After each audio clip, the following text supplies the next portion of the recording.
नमस्ते विद्यार्थियों। आज की हमारी कालांश कक्षा 10वीं के विद्यार्थियों के लिए खास बनेगी, जो कक्षा 10वीं की संस्कृत विषय की परीक्षा देने जा रहे हैं। तो देखिए, आज का हमारा जो टॉपिक है वो है प्रश्न पत्र कैसे समझे। संस्कृत का जो प्रश्न पत्र आता है वो अधिकतम संस्कृत भाषा में ही होता है। तो आज हम लोग अपना जो संस्कृत का जो प्रश्न पत्र होगा वो किस ढंग से बना हुआ होगा, उसमें जो संस्कृत में लिखे हुए प्रश्न होंगे उनको हम कैसे समझेंगे और उनके हल कैसे करेंगे, इनके संबंध में आज हम चर्चा करेंगे। तो देखिए, अपने संस्कृत के प्रश्न पत्र में कुल 25 प्रश्न होंगे जो अलग अलग भागों से आएंगे। उसमें से किस प्रश्न के अंदर हमें किस ढंग से उत्तर लिखना है वो बात आज हम समझेंगे। तो देखिए, शुरू करते हैं हम। पहला प्रश्न, जो पहला प्रश्न अपन का होगा वो लिखा हुआ आएगा आपके अधोलिखित पठित गद्यांश हिंदी भाषया सप्रसंगम अनुवादम लिखत। तो देखिए, पहले प्रश्न के अंदर अपने को क्या करना है, निम्नलिखित पठित गद्यांश का हिंदी भाषा में सप्रसंग अनुवाद करना है। सप्रसंग का तात्पर्य यह है कि अपने को सबसे पहले तो दो गद्यांश आएंगे, दो गद्यांश अथवा में होंगे, दोनों में से किसी एक गद्यांश का अपने को अनुवाद लिखना है। और अनुवाद भी किस ढंग से लिखना है कि अनुवाद के अंदर अपने को सर्वप्रथम पहले प्रसंग लिखना होगा। प्रसंग के अंदर हम ये लिखेंगे कि प्रस्तुत गद्यांश हमारी पाठ्य पुस्तक का नाम लिखना है, फिर कौन सी पाठ का है, उसके पाठ के लेखक कौन है और उसके अंदर कौन कौन सी बातें बताई गई है, ये चीजें अपने को प्रसंग में लिखनी है। और फिर अनुवाद के अंदर जो भी अपने का जो गद्यांश आएगा उस गद्यांश की अपने को हिंदी में अनुवाद करना है।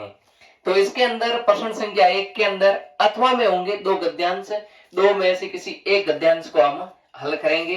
प्रश्न संख्या जो अपने का दूसरा होगा वो होगा अधोलिखित पठित पद्यांश से हिंदी भाषा सप्रसंगम अनुवाद लिखत। पहले प्रश्न के अंदर तो अपने को गद्यांश का सप्रसंग अनुवाद लिखना है और जो दूसरा प्रश्न होगा उसके अंदर अपने को पठित पद्यांश का मतलब होता है पद्यांश, जो अपने के जो पाठ्य पुस्तक के अंदर जो श्लोक हैं, पाठों के अंदर जो श्लोक आ रखे हैं उस श्लोकों का अनुवाद अपने को लिखना है। तो इसमें भी अपने के अथवा में दो श्लोक आएंगे। तो दो श्लोकों में अपने को पहले तो प्रसंग लिखना है। प्रसंग के अंदर हम ये लिखेंगे प्रस्तुत पद्यांश हमारी पाठ्य पुस्तक संस्कृत सैमुसी जो भी है उसके अंदर कौन सा पाठ है, पाठ का जो श्लोक है, उसके रचनाकार कौन है या उनके कवि कौन है, उनका नाम अपने को लिखना है।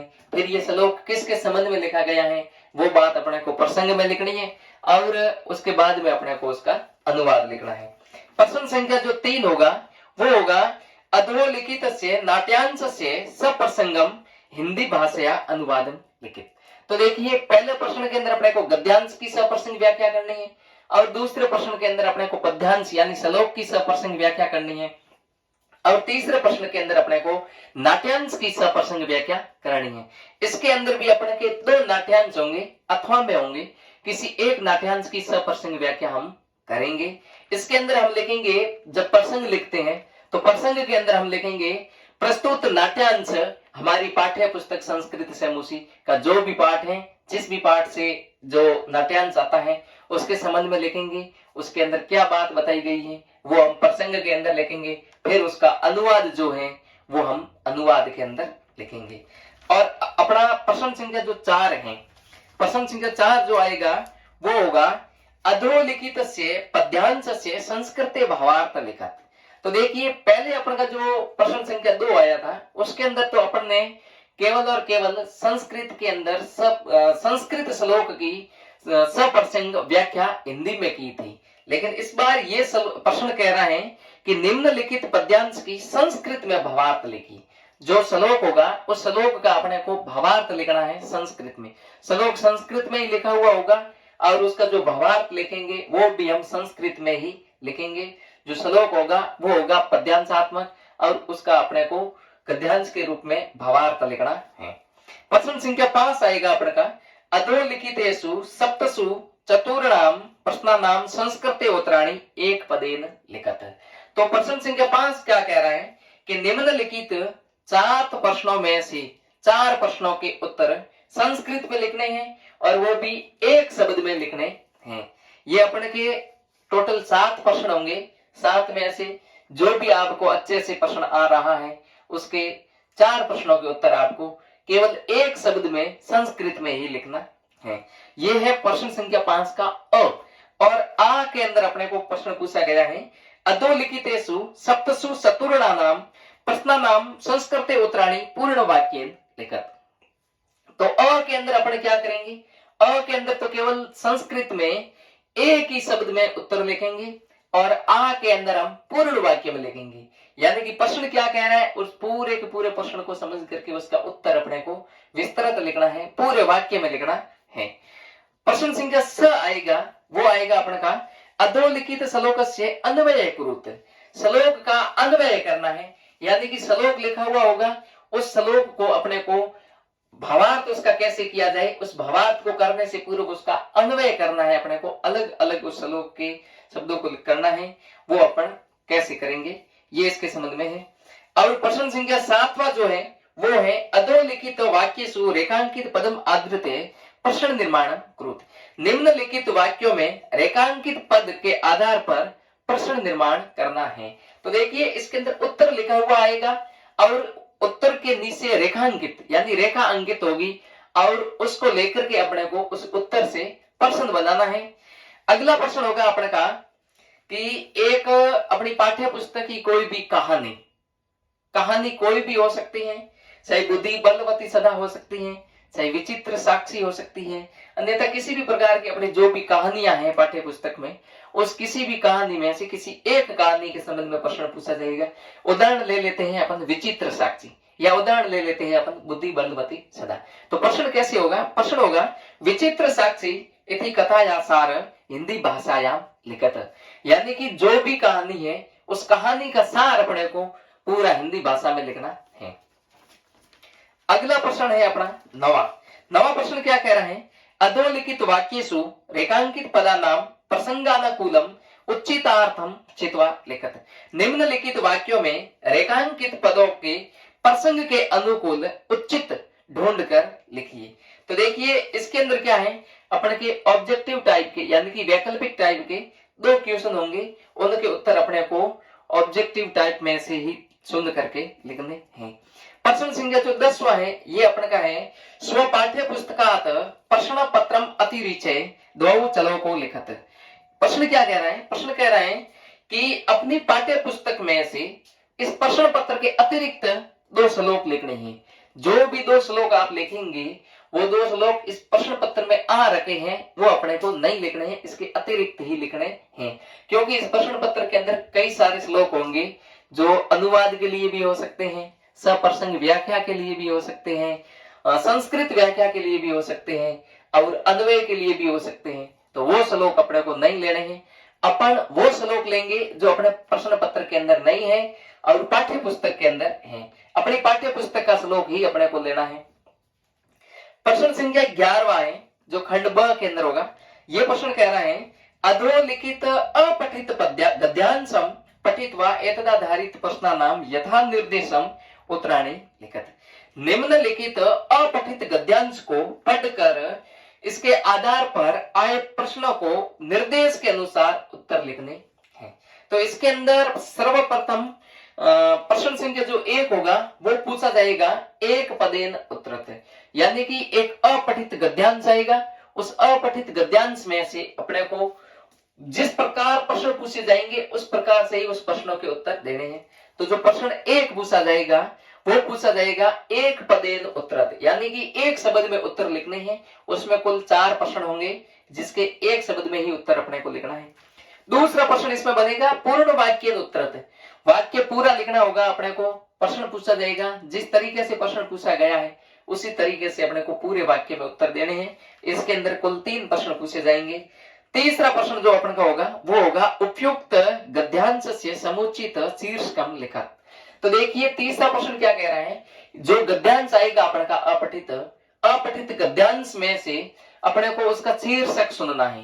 पहले अपन पूरे गद्यांश को ध्यान से पढ़ेंगे, गद्यांश किसके संबंध में है, जैसे संस्कृत का है या फिर गाय के संबंध में है या फिर किसी भी प्रकार का है, तो उसका महत्व क्या कह रहा है, उसके महत्व के बारे में अपन लिखेंगे, या फिर जिसके संबंध में भी जो भी गद्यांश आया है उसके संबंध में अपने को उसका उचित शीर्षक लिखना है सुन करके। फिर अगला चौथा प्रश्न होगा, अस्य गद्यांश से संक्षिप्तीकरण कुरुते, यानी कि इस गद्यांश का संक्षिप्तीकरण कीजिए। कैसे करना है, गद्यांश अपने का बहुत बड़ा लिखा हुआ होगा, उस गद्यांश को संक्षेप में अपने को उसी संस्कृत भाषा में लिखना है। प्रश्न संख्या 5वां होगा, निर्देशानुसारम प्रदत्त विकल्पेभ्य उचितम उत्तरम चित्वा लिखत। निर्देश के अनुसार दिए गए विकल्प में से उचित उत्तर सुनकर लिखिए। तो इसके अंदर कुल 4 प्रश्न होंगे। प्रश्न अलग अलग प्रकार से बने हुए होंगे, उस प्रश्नों में से अपने को विकल्प सुन करके लिखना है। प्रश्न अपने के क्रिया के पदों के संबंध में भी हो सकता है, विशेषण विशेष्य के संबंध में हो सकता है, सर्वनाम और संज्ञा के संबंध में हो सकते हैं, विलोम शब्दों के संबंध में हो सकते हैं, पर्याय शब्दों के संबंध में भी हो सकते हैं। अपना अगला 12वां प्रश्न है, ये खंड स से होगा। खंड स के अंदर पूरी व्याकरण सम्मिलित है जो 25 नंबर के आते हैं। तो 12वां प्रश्न क्या कह रहा है, 12वां प्रश्न कह रहा है, अधोलिखित पदयो संधि विच्छेदम कृत्वा संधि नामापि लिखत। निम्नलिखित शब्दों की संधि विच्छेद करके संधि का नाम भी लिखिए। तो देखिए इसके अंदर अपन के 2 प्रश्न होंगे, जिसके अंदर संधि से युक्त शब्द होंगे उसका अपने को संधि विच्छेद करना है और संधि का नाम भी लिखना है। जैसे प्रश्न आ गया अपन के नमस्कार, नमस्कार का संधि विच्छेद करके अपने को संधि का नाम भी लिखना है। तो कैसे करेंगे, नमस्कार का संधि विच्छेद कर लेंगे अपन नमः धनकार, और संधि इसमें कौन सी होगी, सत्व विसर्ग संधि। तो अपने को ऐसे लिखना है। 2 प्रश्न होंगे इसके अंदर।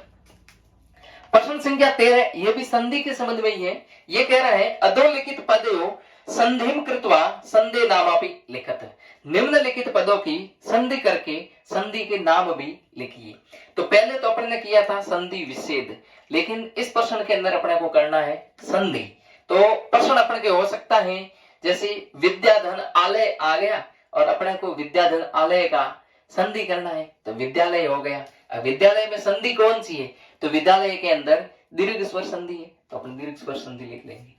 तो इस तरीके से ये प्रश्न अपने को करना है।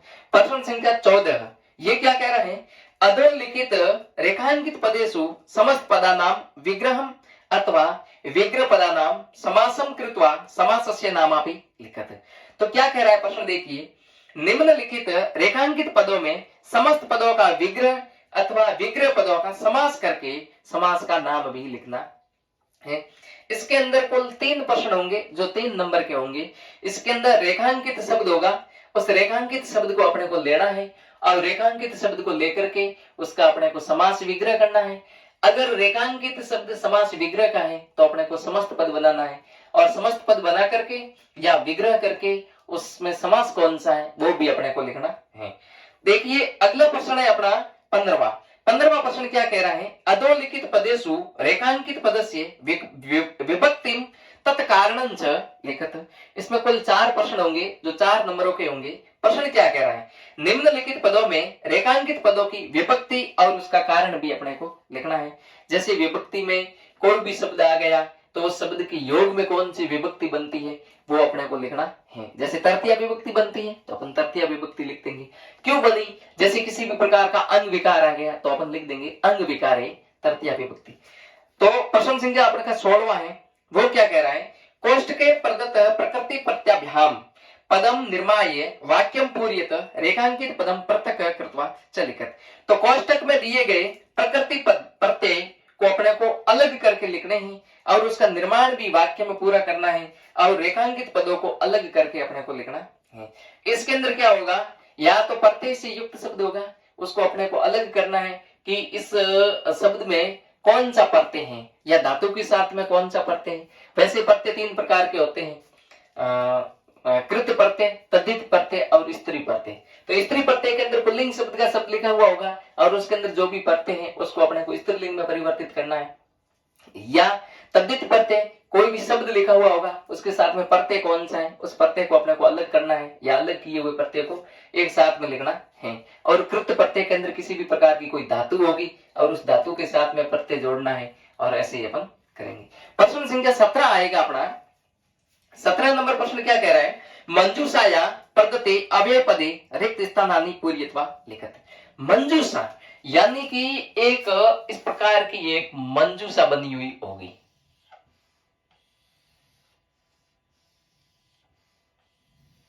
एक बॉक्स बना हुआ होगा, इस बॉक्स के अंदर कुछ एक शब्द लिखे हुए होंगे, उस शब्दों को अपने को लेना है। प्रश्न क्या कह रहा है, मंजूषा यानी कि मंजूषा में, मंजूषा कहते हैं पेटी को, बॉक्स को, यानी कि इस बॉक्स में दिए गए अव्यय पदों को रिक्त स्थान में पूरे करके लिखिए। तो देखिए ऊपर मंजूषा के अंदर कुछ एक अव्यय शब्द लिखे हुए होंगे और नीचे 3 प्रश्न लिखे हुए होंगे, उस 3 प्रश्नों में रिक्त स्थान होगी और मंजूषा में ऐसे शब्द लिखे हुए होंगे, उस शब्दों को चुन करके अपने को उस रिक्त स्थानों में भरने हैं कि कौन सा अव्यय शब्द किस रिक्त स्थान पर आएगा, वो अपने को चुन करके लिखना है। प्रश्न संख्या 18 है, अधोलिखित पदयो उपसर्गम शब्दम च प्रथकम कृत्वा लिखत। निम्नलिखित पदों में उपसर्ग अलग करके अपने को लिखना है। और 19वां प्रश्न होगा, कोष्ठकेषु दतेषु पदेषु यथा निर्दिष्टा विभक्ति परियुजय रिक्त स्थानी पूर्यत, यानी कि कोष्ठकों में दिए गए शब्दों को निर्देश के अनुसार विभक्ति में प्रयुक्त करके रिक्त स्थानों में पूरे करने हैं। प्रश्न संख्या 20 होगा, कोष्ठकेषु दतेषु धातुषु निर्देशानुसारम परिवर्तने विदाय रिक्त स्थानानि पूर्यत, यानी कि कोष्ठक में दी गई धातु को निर्देश के अनुसार परिवर्तित करके रिक्त स्थान में करना है। जैसे धातु आ गई अपने की सेव, तो सेव धातु को अपने को लट लकार प्रथम पुरुष एक वचन में कैसे लिखने हैं, वो उस रिक्त स्थान के अंदर हम भरेंगे। प्रश्न संख्या 21वां है अपने का, अधोलिखितो संख्यावाची शब्दों संस्कृते लिखत। निम्नलिखित संख्यावाची शब्दों को संस्कृत में लिखने हैं।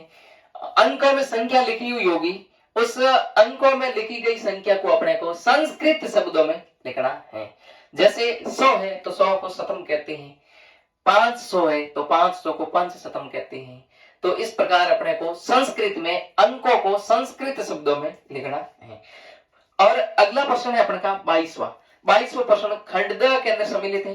ये क्या कह रहा है, ये कह रहा है इसके अंदर अपने को एक प्रार्थना पत्र लिखना होगा। तो प्रार्थना पत्र किसी के संबंध में भी हो सकता है, जैसे मैं बोल रहा हूं, स्वः रमेश कुमार मथवा राजकीय उच्च माध्यमिक विद्यालय बाड़मेर नगर से प्रधानाचार्य चरित्र प्रमाण पत्र प्राप्तार्थे अर्थम संस्कृत प्रार्थना पत्रम एकम लिखत, यानी कि अपने आप को रमेश मान करके राजकीय उच्च माध्यमिक विद्यालय बाड़मेर के प्रधानाचार्य को चरित्र प्रमाण पत्र की आवश्यकता के लिए प्रार्थना पत्र लिखिए। यहाँ पर अपने आप को गणेश मान दो और राजकीय उच्च माध्यमिक विद्यालय दोहरीमना के प्रधानाचार्य को खेल सामग्री उपलब्ध करवाने के लिए संस्कृत में प्रार्थना पत्र लिख सकते हो आप।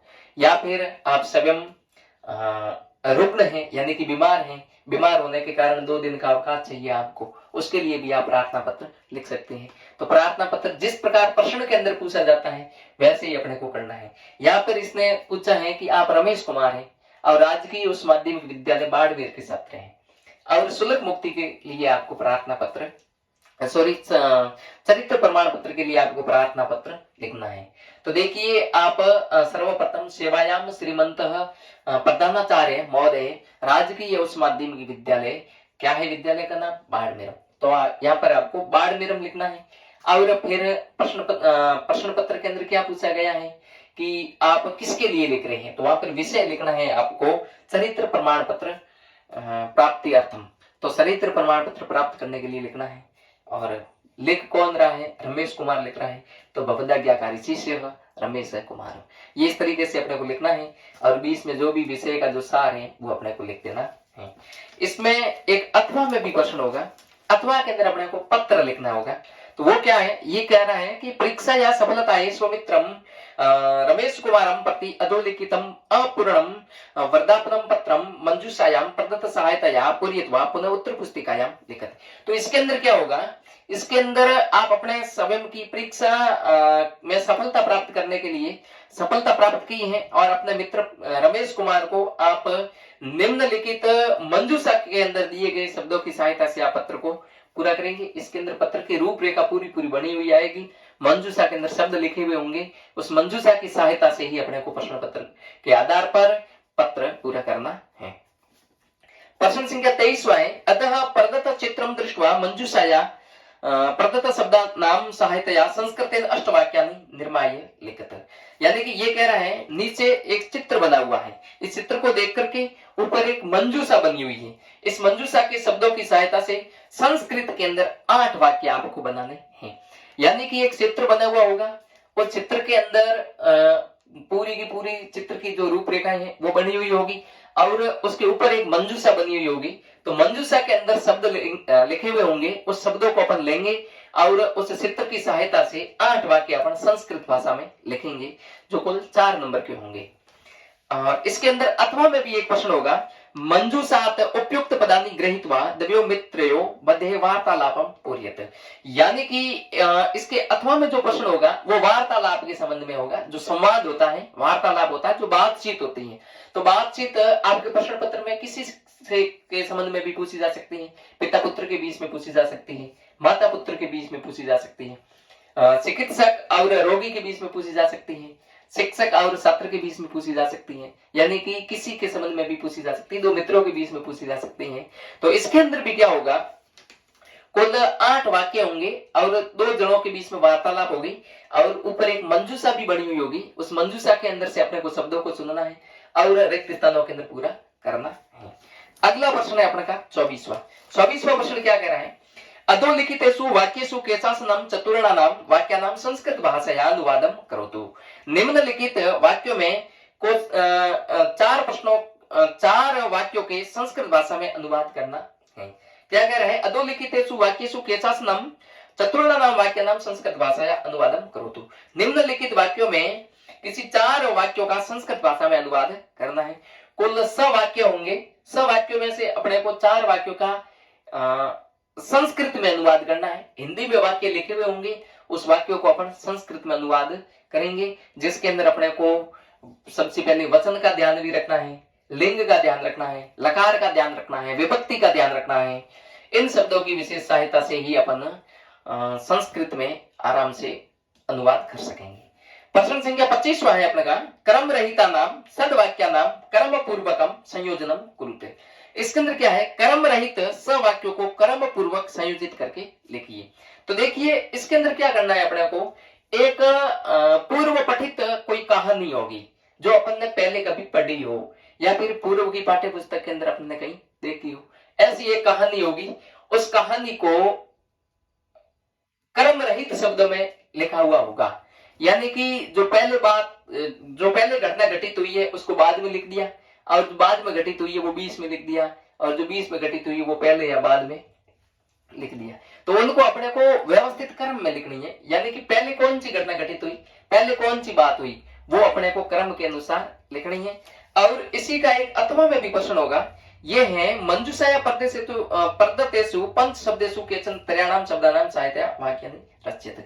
यानी कि मंजूषा की सहायता से 5 शब्दों में से कोई 3 शब्दों की सहायता से आप वाक्य बनाइए। तो इसके अंदर भी अपन 3 वाक्य बना सकते हैं। इसके साथ में अपना ये जो प्रश्न पत्र होगा ये संस्कृत भाषा में होगा। संस्कृत भाषा को अपन हिंदी भाषा में अनुवाद करके ही उस प्रश्न पत्र को समझेंगे, पहले समझने के बाद में ही प्रश्न पत्र को हल करेंगे।